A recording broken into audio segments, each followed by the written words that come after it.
Welcome to another episode of TransJoycast. I am Andrew, he, him pronouns. And I am Adam, he, him pronouns. Today we'll be catching up on some current events. One of the things that Adam and I are committed to doing is creating a space for us to foster joy and happiness and rewrite the narrative of the community to something more positive. And we also want to make sure that we are acknowledging the things that are going on in real time in our space, not just for us and our community, but also for the allies that are with us and may not have as much exposure to the media that we're making sure to follow. On December 4th, the Supreme Court heard a landmark case fought by the ACLU, U.S. versus Scrimeti.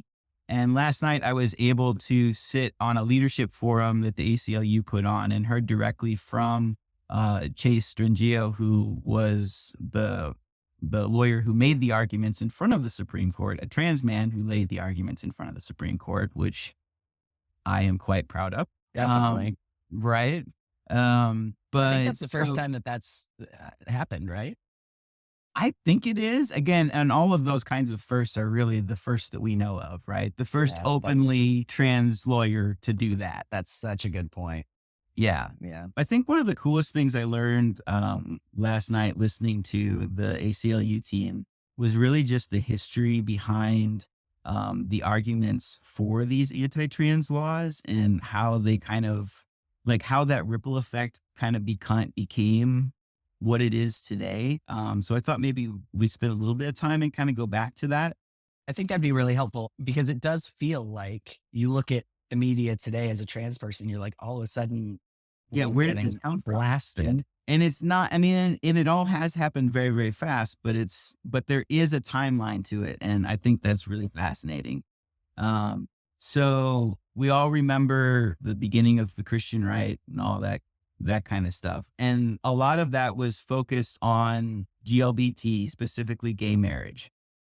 And when the ban on gay marriage was struck down in 2015, there was a noticeable pivot in the Christian right political strategy, right? Like at this point, okay, we can't fight the gays, but we can fight the trans people. So 2015, we struck down the marriage ban. In November of 2015 in Houston, Texas, was the first time that they actually used that strategy against trans people. So they were on it. So, and that was a discrimination bill. And again, I'm not a lawyer, but from what I think it was 15 to 20 different groups of people, right? It was the point being that it was for a broader population of people to protect. It wasn't just for trans people, but trans people were mentioned in the bill. So you're saying that a bill was being proposed that was going to offer protections to these Lots number of groups. Gotcha. Okay. Right. But to make sure that didn't pass, the strategy was to attack trans people. And it was successful. So that's the first successful use of those anti-trans ads. That protection did not pass. That protection did not pass in Texas. And then we start to get into 2016 and all the bathroom bills. If we remember back, that was a hot topic for a while. And those were vetoed in South Dakota. North Carolina rushed through theirs right in our backyard, and they got a huge backlash from it. And they kind of went, okay, maybe this isn't exactly the right path to go. And then you can see kind of a regrouping. And you come back in 2019, and now the attack is not about bathrooms per se. It still is underneath, right? But now the attack is really on sports. We don't hate trans people. We just need to protect our children, right? And that's kind of and our women, right? And our women. And that unfortunately has wormed into our societal vernacular as an acceptable anti-trans rhetoric. Yeah. And you're seeing it everywhere. I've been really disappointed in just how inconsistent the talking points are. and all of these anti-trans bills. And it's always about, like you had said, protecting women, protecting children. Right. And well, that's what they say it's all about. It's not about Right. that. It's Right. about, enacting this strategy that you're telling us a story about. And it's not necessarily about hurting only trans people, which I think is really evident if we keep following that timeline from 2019. We're shifting to trans people in sports, specifically trans women in sports. And then in 2020, we're overturning the Roe v. Wade, and we're citing these laws from the 70s about pregnancy and disability and women's autonomy. Like those are the laws that we're citing. And then in 2021, we're starting to use those same laws to pass anti-trans bills and our body autonomy as a disfavored minority. Uh, I'm just so surprised it's not a bigger deal, because any sort of decision on these topics is a wedge into everybody's bodily autonomy. yeah, I mean, it is a bigger deal, and I think that us being able to talk about it and putting the information out there, because you're right, a lot of media isn't paying as much attention as maybe we would like them to, or they don't have the facts the way that we would like them to. But I mean, it's from 2021 to 2024. Like, so 2020, we overturned Roe v. Wade. 2021, where we started using those same laws to make medical bans on trans adolescents. And by 2024, we've got 24 states that have passed bans on adolescent care, right? That's 3 years, and it's just rolling like thunder. And I think one of the best quotes that I've heard in the coverage of this Supreme Court case is the people that are fighting for the anti-trans bills, basically saying that, well, trans people just need to fight with their legislatures. This isn't something that we need to worry about. And Justice Sotomayor's response was very quick and blatant, and just said, yeah, that's kind of hard to do when you're less than 1% of the population. Right. So with that, I want to spin that into just a little bit of the positive of what this looks like, and the positive reaction that maybe you're not seeing in mainstream media, that I was able to get from the legal team. The most important to me was just the language. And as a trans man of decades, like the language that society is able to use around being trans is shifted and changed. And they were able to say basically the same thing. In 2019, the last time that they argued in front of the Supreme Court, the justices weren't even able to really make sentences. They couldn't use the right words. They didn't even know really what they were fighting for, or if they should be passionate about it. And in a short amount of time, from 2019 to 2024, we've got all of the judges except for one who was silent the whole time. What was his name? Gorsuch. So, but you have everybody else capable of talking about these trans issues, and a lot of them able to passionately stand up for trans people. And I think that's a huge change in that short amount of time. Another huge positive point, especially for us as TransJoy, we keep saying that, like, the community is the core. It's who we are. And they had over 1,000 people in 20-degree weather outside of the Supreme Court in DC. The organizer said that she was really hoping that she would have to have the Capitol Police shut down the street, because they hate to shut down the street, right? And she said they had to shut down the street before they even started the arguments. So, I mean, that's huge. Love it. And those people were adolescents with their families. And it goes back to what we've said on this podcast before. Like, the only people that are 100% always pro us are us. And that says volumes about who we are as people, and that we're not going anywhere. Yeah, I love that. That it paints such a picture, because think about a community as small as ours. The work doesn't get spread out across a whole lot of people. It just doesn't, because there are too few of us for that to be the case. And so when you have people that are showing up for themselves in a way that this community has really worked to do, and there are definitely allies with us. Those are the folks that are repeatedly doing that work, and it is such a testament to the strength of those folks, of all of us that just keep showing up.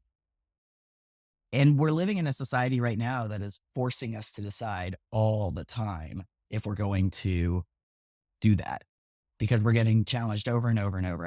I think it was something like 1,200 bills since the beginning of 2023 that have been brought against the trans community. And every single one of those takes voices to stand against. And look, we've learned to do it from other communities as well, right? Like other Yeah. communities have shown us how to do that. Yeah. And we're continuing to take those lessons and move forward with each other. And it's another, shout out to all our allies, of course, because you know, because we are so small, it can't just be us. I really, what was the language that you had used about disenfranchised? Disfavored. I like that language a lot because the legal team said that a couple of times, that it's hard to fight for a disfavored minority. And I think like really brings it home, right? Because there are lots of minorities, and some of them are favored, and right now we are a disfavored minority. Yeah, it kind of hits me in the gut to hear Yeah. that, but it is true. I mean, shoot, I was just on our social media. I thought about texting this to you the other day, and I didn't. We've got folks that have been finding our social media that are putting an angry emoji or a laugh emoji. Somebody posted on our Giving Tuesday thing. It says something like, "It would be like giving money to Satan." We're part of a community where people aren't afraid to put their names to those types of hateful comments. Right. These aren't anonymous people. These are people with their profile picture, with their education, with their place of employment listed, and they just have no problem coming out and Right. saying stuff to this community in a way that is not generally the case, or certainly not with the volume that other communities are seeing. And so, when you say disfavored, man, that paints such a picture that gets me right in the chest. Honestly, Right. And that's why we need our allies more than ever, right? We need people that are willing to stand and explain why they're presenting their pronouns, you know? And right? There are significantly less of us than there are of the. Well, it can feel like there's significantly less of us than there are of the noisy people that well, hate us. there are significantly less of us, right? Like we're a very, very small group. And it's hard for that small of a group to stand up and fight for itself when there's danger involved, right? So we need help. We need help from others. And we can see that that's just, it's an erosion of our rights, but it's an erosion of our rights that will trickle into a lot of other people's rights, especially the rights that, I mean, even just on the pure, like a parent should be able to choose the care for their child. That's a slippery slope. Yeah, I was hearing that is likely the next sort of defense for our cause with the kids, is parents' ability to manage their family's healthcare in the same way that we allow for, in many ways, vaccine autonomy, right? Like uh, it'll be interesting to see, whatever happens with this court case, that argument, or that the discussion isn't over. So in terms of potential outcomes, I was seeing that there's essentially five potential outcomes. The first one being Tennessee law is upheld, the court rules in favor of Tennessee, and the ban of gender affirming care for minors stands. And some implications there are that it sets precedent for other states to enact similar laws. It reinforces state authority to regulate medical treatment, and of course limits access to gender affirming care for trans minors, where similar bans are introduced. And as Adam said, that's half of the states right now. Second possibility is the Tennessee law is struck down, the court could rule that it violates the Equal Protection Clause or some other constitutional rights. And the implications there would be that similar bans in other states would also be invalidated. It would strengthen constitutional protections for transgender individuals, and it would establish a precedent for courts to scrutinize laws targeting transgender folks more rigorously. A third possibility would be a narrow ruling, which would be what's called a procedural or scope based decision. The court could make a decision limited to the case's specific circumstances, which would mean that they're not addressing broader constitutional questions. So it that might mean that there's a limited effect on laws in other states. It could leave room for states to adjust their bans to align with that narrow ruling. It also can create ambiguity about the future challenges to similar laws. And I would imagine that would mean that the court would end up long term hearing similar or adjacent cases. The fourth possibility is a remand for further proceedings, which essentially means that the court sends the case back to a lower court for additional review or fact finding. It delays any sort of resolution on the law and creates uncertainty about healthcare rights in the meantime, obviously. Finally, there could be a split decision, which is a no majority opinion, where the court can't reach a majority and the lower court's ruling stands as a consequence. That means the law would remain in effect. It doesn't create any sort of precedent that is binding to any other state. Did you get a sense, Adam, for what the likely outcome is? Not about a likely outcome. They or the legal team definitely talked about how blatantly it ties to sex discrimination, especially just the way that the law is or the bill is written. They kind of painted themselves into a corner just around that. So I think they're relatively positive in that. But I mean, nobody's willing to say this is what's going to happen. This is not what's going to happen. I think all we can really hang our hats on are the positive things that did come out of it. I think that there was a point where one of the legal team congratulated Chase on being able to make a small joke in front of the justices, which I think is amazing. And I think just the fact that Chase was presenting, if you're going to say these things about trans people, you're going to have to say it to one of ours and one of our best. Go ahead. But if he was able to do that and humanize himself and humanize our population in front of that group, and the justices see and know what's happening outside the court as well, like they know that the public opinion, the positive public opinion that was there.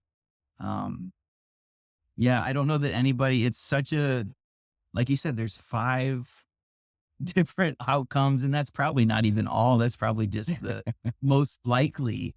I don't know that anybody can say they know what's going to happen, but I think that it's pretty safe to say that we as a population need to be ready for our rights to erode, even if it's not legally, because of the emboldened rhetoric around trans people right now. So there was some talk about that too, the bathroom bans that they're trying to, or laws or whatever they're trying to put in place in the House. Any of those things, they might sound frivolous, and to an ally or a cis person, they might be like, doesn't matter. But I know I know what it is to be someplace and not be able to find a bathroom and have to leave when there's just not a safe place to be. Yep, absolutely. It's terrifying. You're a 40-some-year-old man and you're like, I'm going to fucking wet my pants if I don't leave. And it's not my fault. It's not my fault. There's nowhere for me to go. And so that disenfranchises us, right? And that takes our ability to be involved in government. Who's going to choose to run for government again if we're going to be treated that way so quickly before we're even actually at work? Yeah. And each one of those little things, like we as a people are going to have to embolden each other and help each other stand up and say no. Yeah, related to the bathroom stuff, it's so interesting. I think there's some normalization in us hearing about this in the media over the last several years around the discussion of whether somebody is allowed to use a particular bathroom or not. I do not want that conversation to be normalized.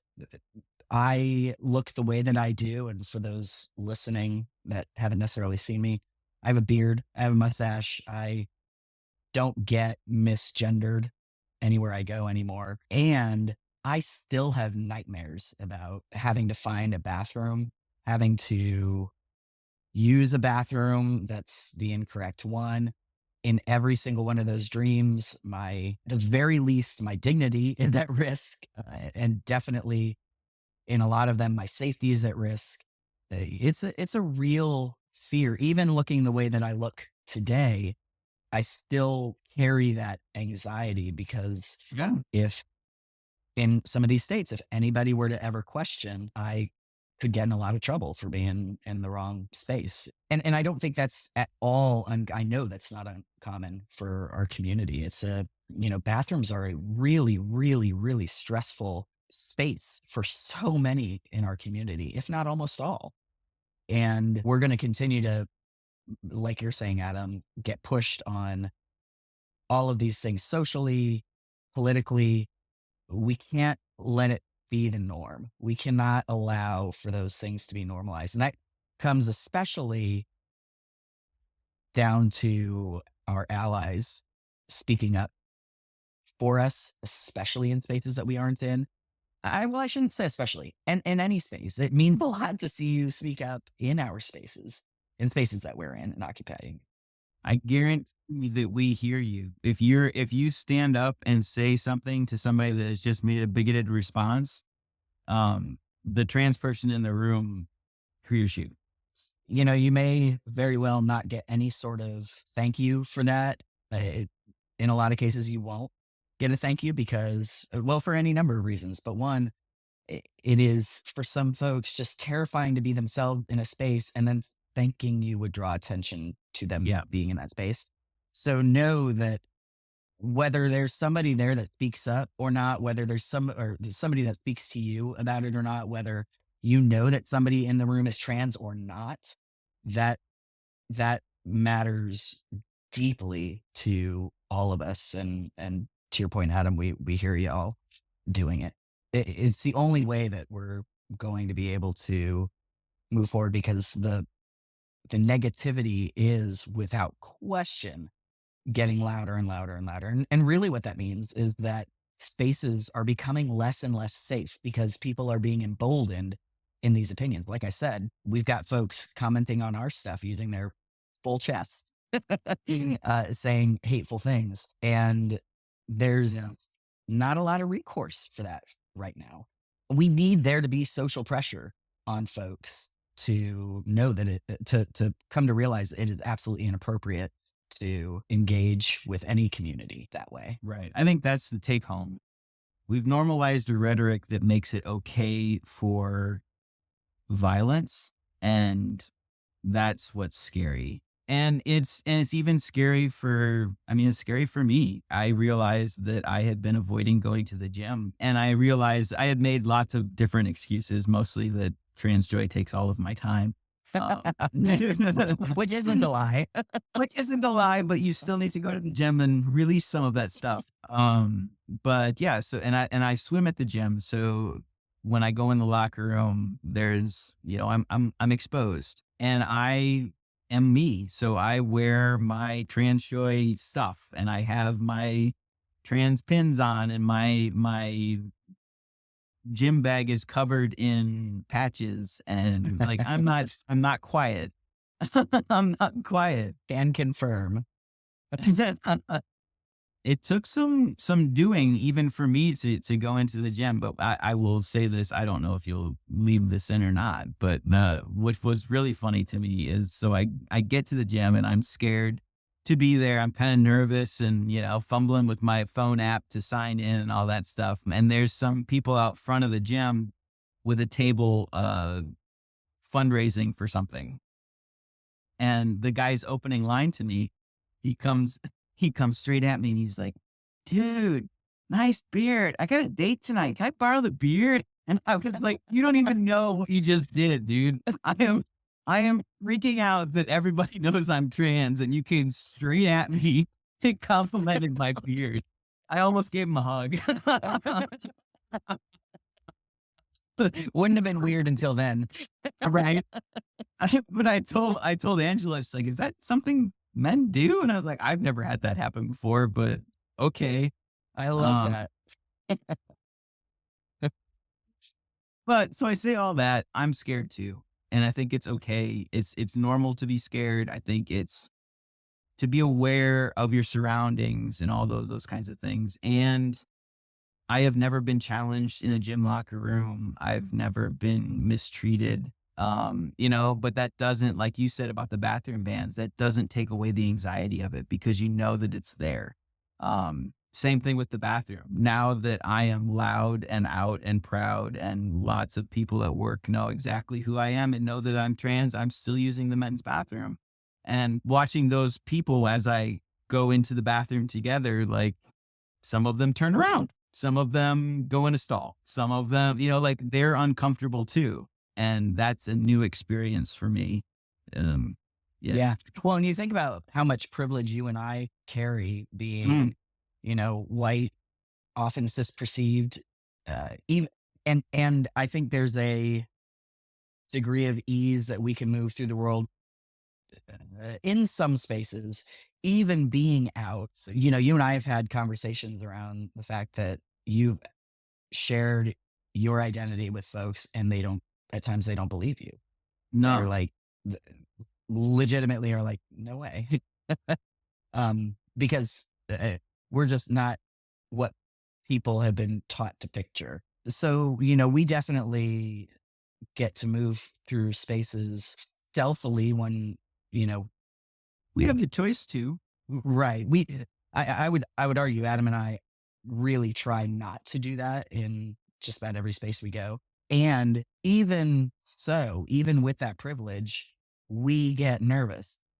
So imagine those in our community who move around in spaces with less privilege, who, if lumberjack Adam is nervous, what about everybody else? I think it's, again, really important to make sure that we continue to put the humans at the forefront of if there has to be a discussion, which, is wild to me anyway, but if there has to be a discussion, we put humans at the forefront of it and their hopes, their dreams, their fears, their anxieties. These are folks with families, these are folks with friends, these are people who are paying their taxes. Yeah. These are folks who are just trying to pee. And that's where we need your help, right? We need allies' help. We need what we're doing with TransJoy to amplify this very small community, but a very vibrant, bright, just talented community. But we're a small group, so we're going to need help. That's right. Yeah. So, Adam, thanks for that rundown. That was really interesting. I was very struck by the use of Dobbs in the argument that Tennessee is making. Mhm. And I think, I'd like to double down on the note that we all need to be paying attention to that. The use of Dobbs as the reference point for this case is an indicator of how that will be used in a lot of other spaces with a lot of other cases that are bound to come up around bodily autonomy, assuming that this doesn't get struck down. And we're going back to 1974 idea of bodily autonomy. And that's what we're going to bring forward into 2025. Like that just, what? Right. Right. Yeah. And I mean, just, and the idea that as long as we discriminate equally, it's okay. that's the, that's the crux of the argument, like what that made it to the Supreme Court. Yeah.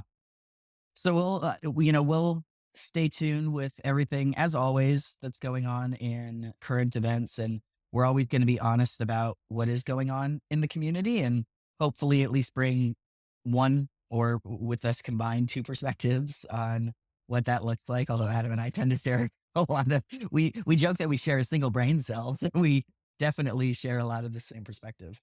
It, our commitment will be to continue to keep current events on the forefront of our conversations, and share our perspectives from as honest perspective as possible. All right, so Adam, I thought that today, because we had some heavy stuff earlier in our conversation, it'd be fun to play a little game. What do you think?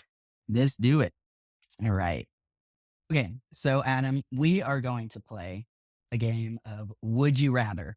And I promise, dear listeners, we're not going to get into the gross scenarios because I have to eat lunch at some point. So I'll ask a question. I've got some questions compiled here, and then we will answer them. So, first question. This is a really light one. Would you rather only wear flannel forever or only graphic tees? Only Only. probably graphic tees. It's too hot for flannel all the time here. Oh, I do like a flannel with the sleeves cut off, though. Mm, And I think I'd be flannel. I think this is my answer. really? Yeah, because I was about to argue with you. Because also, like the flannel you're wearing today, you can leave it unbuttoned. But then you have the graphic tee and the You can't yeah, have both. yeah. So you just have to go bare chested all the time. You don't have to. Yeah, I mean, I guess if I can cut the sleeves off my flannels, then I might be on the flannel too, because I do love to cut the sleeves off of things. I'm also thinking if the question is only flannel, we didn't say anything about bottoms, and I'm not trying to be Donald Ducking for in a graphic tee for the rest of my life. I might want flannel bottoms too. We just said I do have bathroom anxiety.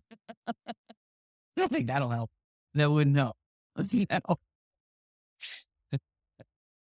All right. So, would you rather always have perfect hair or flawless skin? I mean, I'm already losing my hair, so that ship is stale. Yeah, No, but if you could have it back, if I could, I don't know if I care that much, honestly. Um, I would. I mean, if that includes my beard, I want to keep my beard. I'll keep my hair. oh, good. I don't have enough skin visible. It's all covered. You just hope all the flawed skin is under the beard. Oh, Oh, trust me. Whole episode on how to trim your beard to make your face shape different. And we could do our own contouring tutorial. Slightly different, but we have our own. That's right. That's right. Oh, what would I do? I have some real anxiety about losing hair, and I think I would go for perfect hair over perfect skin. Mhm. It would, but it might depend on like how imperfect would my skin be? Like real imperfect. In which case, I can always wear a hat. Ooh, I think I would need to know the what is it? The range in which we're talking here. We need more detailed would you rathers. I need a little more information. I put this list together. I only have myself to blame. I'd like to file a formal complaint. I need a manager. What else you got? Adam, would you rather have your dream job but be stealth, or a mediocre job and be openly trans? Oh, openly trans. 100%. I think that's one of the things that even the ACLU mentioned as a positive on our community, right? Like, you do this much work to figure out who the fuck you are, bleep that if you want. Like, you ain't going back. I can't go Yeah. back. Like, Yeah, I agree. but there's privilege in that too, because I also know that, like, if I could, I could go day labor tomorrow and be stealth for the rest of my life and survive if I had to. I will choose not to, you know? Yeah, I would do the same. I agree with you. I think that, first of all, if I had to be stealth at a dream job, it's no longer my dream job Hmm. Fair. because my dream job allows me to be myself in it. On the plus side, we're working on our dream job right now. This is Yeah, we'll just something that create our own. Take that's that. that's right. Ah. But when we keep saying, how hard could it be? Hard. Ladies and gentlemen, it is hard. But I wouldn't do it any other way Change it. Wouldn't change or it. with anybody else. This has been such a journey. Yeah, I couldn't at this stage in my life, I couldn't go back to, well, I'd say back. I've never been You were never. closeted. Yeah. Yeah, I was never stealth, I should say. Right. Even when I wasn't out, I wasn't stealth. People are like, TikTok, Andrew, when are you coming out? Yeah, I'll get there. Oh, that reaction. You got to ask that one. I'll ask it and we'll cut it potentially. How bad is it? So, would you rather, Adam, be stuck on a desert island with a turf or the world's most clueless ally?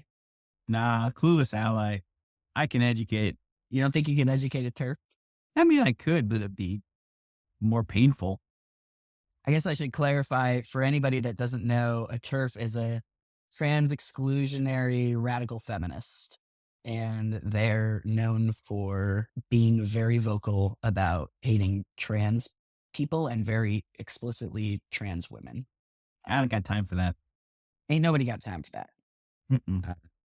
I would hang out with a clueless ally, and I have hung out with them. I might clip that out. All the time. We do all the time. If you're wondering if you're the clueless ally, I'm totally kidding. If you're wondering if you're the clueless ally, you're not the clueless ally. Yeah. You wouldn't be putting that much thought into it. You would not be right. Exactly. That's a very strong point. Adam, would you rather attend the best queer event in history or plan the next iconic one? I mean, we're TransJoy, right? We're planning. Let's go. What would it look like? Oh, hell. What would it look like? I don't know. I mean, I think I would, in my heart of hearts, I would want like what we did for Trans Day of Remembrance to be something annual and just a giant party someday. Oh, I love that idea. I love that idea. Someday. I wonder if you're doing the planning of the next epic and our destinies are tied together. Maybe I go back to an event and get all deets, get all the info on how they spread the word, how they got the people there, how they, what, we could split the work and I could go do the research and bring that information back. And then plan. yeah, except for the fact that I think if I were to go back, I'd want to go to like Stonewall or, some sort of event that, maybe one of Sylvia Rivera's speeches Right. Yeah. to the gay community. I guess I would want the next iconic queer event, like just to be, how about this? I would want the next iconic trans event to not be tied to fighting.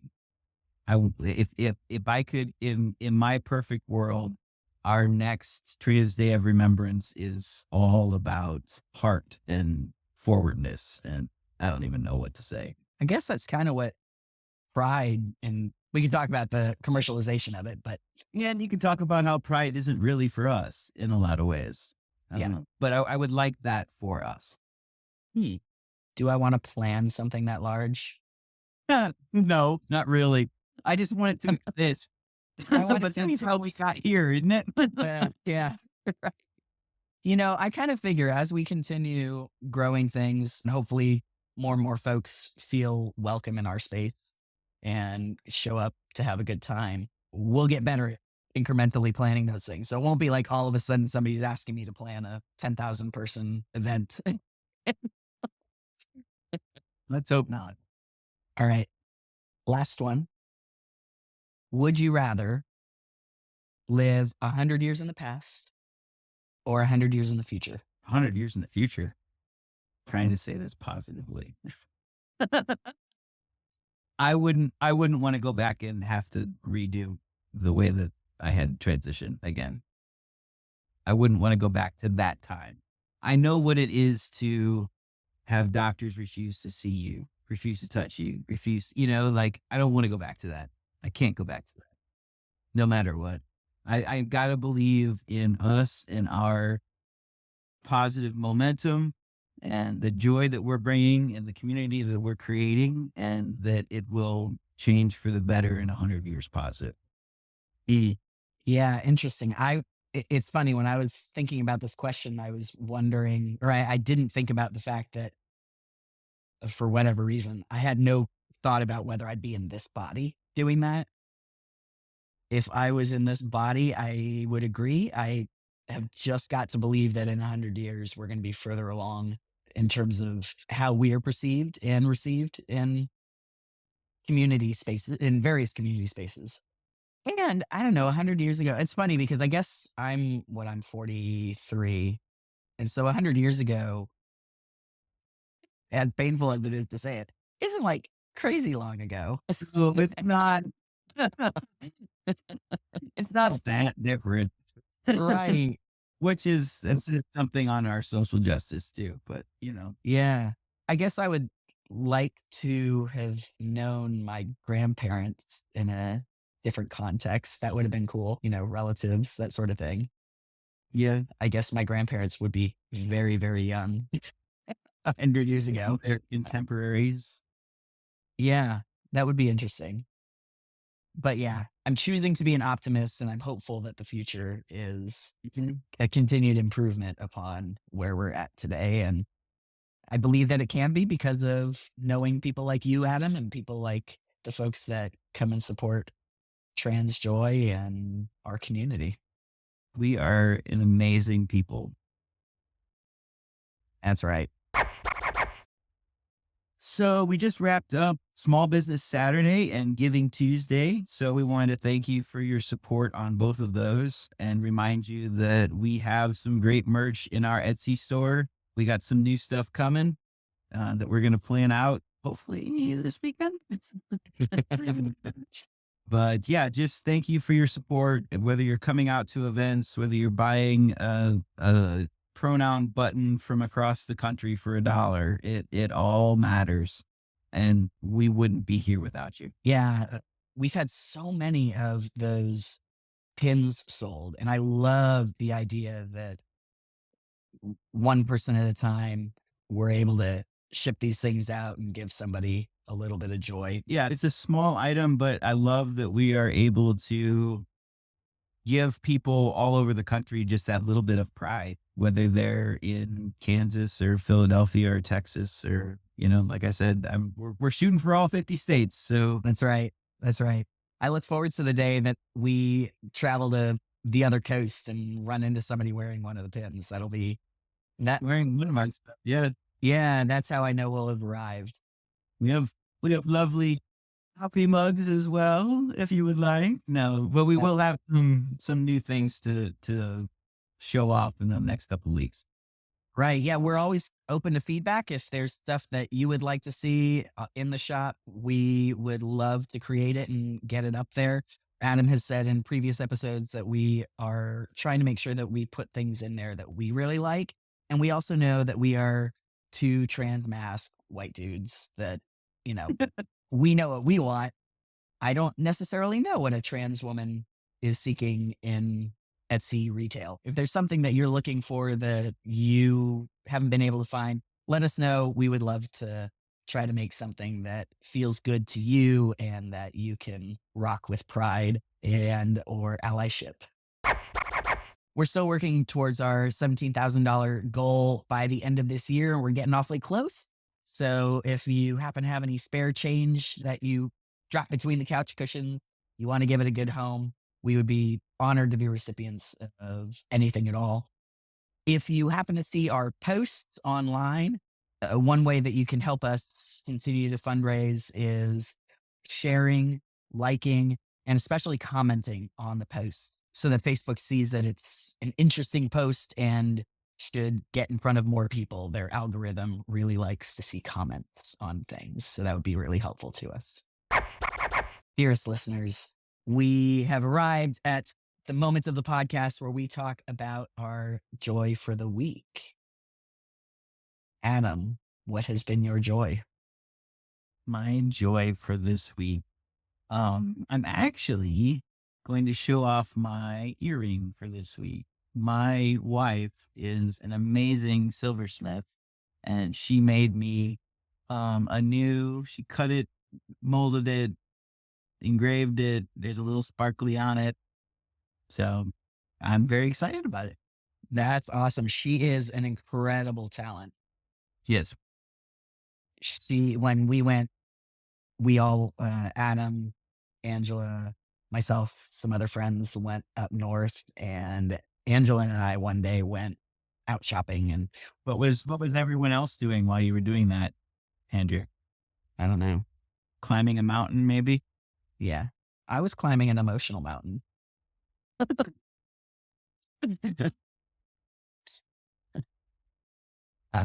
Yeah, no, y'all were hiking your tails off.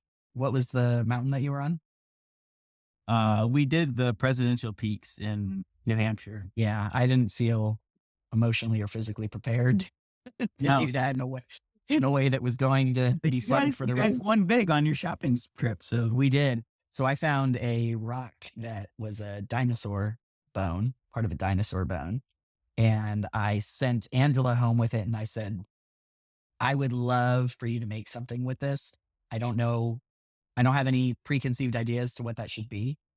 But one, I love the work that she does. Two, I love having art from my friends. I want to be surrounded by the creations of my friends.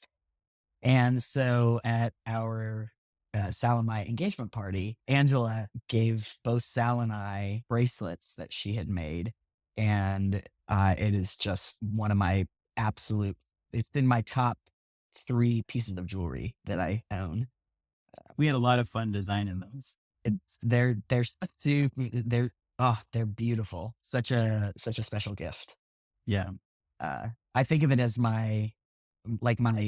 it's like a superpower. I have a superpower when I wear it. I don't know. Feels Like Wonder Woman cuffs. Yeah, right. I was trying to tell she didn't have the cuffs of truth. She had the lasso of truth. What did the cuffs? Oh, that's right. What did the cuffs do? Invisible? Next time on TransJoy, we will know our superheroes. today we talked about legal things. Next time we'll talk about Wonder Woman. How about you? What's your joy? What is my joy? I have done a lot of work in the shop this week. And one of the things that I was spending a lot of time on over the last couple of days is really straightening it up down there. I needed to rearrange some things so that I could move around a little better. And so while working on a fairly sizable order that I got from somebody, which in and of itself is exciting and fun, I also was able to do some straightening up. And there's something for me, not that you would know it by walking into any of my spaces, there's something for me in having a nice, organized, clean space. I just get so overwhelmed with other things that I'm working on that, you know, I clean up one space and another space gets messy. So it's, Right. yeah, it is what it is. But yeah, straightening up the workshop so that I can move around and feel really organized has been my joy. Yeah, that always feels good. Yeah. Also, this cold weather. I'm doing it. I'm calling 2 joys. Our podcast, we can do whatever we want. That's right. Go get your own podcast if you have a problem with it. I will say, to be fair, like Sal last year went downstairs when I was working in the basement. And my little fingies were so cold I couldn't quite, I didn't have any manual dexterity. Sal walked down and was like, how are you working down here? And went out immediately and got me one of those small rotating space heaters because, and I have definitely had to run them downstairs. It was something like 20 degrees last night, which again in Georgia is chilly. Cool. Nah, I'm here for it. All right, Adam. Well, as always, I love our conversations. Thanks for bringing all the information that you did about the court case and looking forward to seeing how it goes. We'll be talking about it again in what, June? Yeah, I guess so. Listeners, the best way you can help us spread trans joy through this podcast is to subscribe, like, share, and review. Anytime that we post about it on social media and you run into it, drop a little comment, and we would love for the algorithms to continue spreading the word about our happy little project here. Remember to follow us at TransJoy USA and on Facebook and Instagram. And for merch, head over to our Etsy shop. Thank you again to our supporters. We love you tons and are always so grateful for this community. Till next time.